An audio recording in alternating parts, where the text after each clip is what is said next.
Pemirsa, program makan bergizi gratis memberikan dampak positif bagi berbagai sektor, diantaranya ikan giling yang omsetnya alami kenaikan.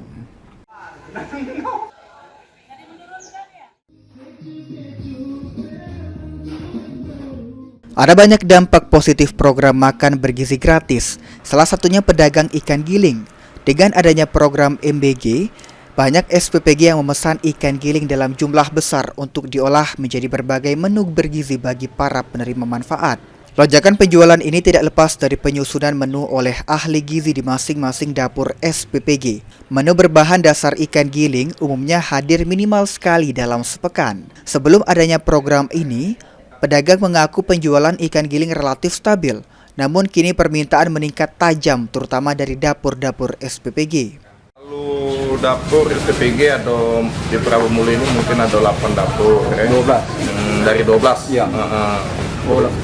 Belum yang di Muar ini, belum yang di Palembang kan. Perharinya berapa mereka? Rata-rata sikok dapur tuh tergantung sih. Ada yang 150 kilo, ada yang 180 kilo, ada juga yang 80 kilo kan. Kalau yang dapurnya kecil dikit kan. Kalau dapur MBG ini berapa biasanya dari dapur tuh ikan jenis apa yang diambil? Kalau umumnya di Prabumuli ini rata-rata pakai parang. Ada juga yang pakai ikan kakap ya. Nah kita ini atau siko SPPG di Prabumuli ini menggunakan bahan baku dari ikan gabus. Sementara itu, Kepala Dinas Kesehatan Kota Prabumuli, Joko Listiano menjelaskan, menu berbahan dasar ikan segar sangat baik untuk kesehatan karena mengandung protein yang tinggi dan nutrisi penting bagi pertumbuhan.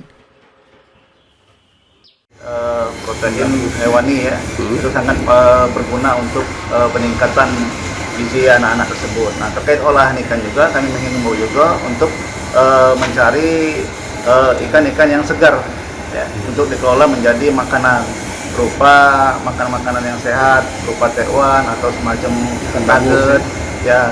Jadi bisa digunakan ikan-ikan gabus, ikan patin ya, untuk sumber dari olahan tersebut. Diharapkan agar program MBG tidak hanya meningkatkan status gizi masyarakat, namun juga mampu menggerakkan perekonomian lokal, khususnya para pelaku usaha kecil di Kota Prabumuli. Anggi Perkasa, PAUL TV.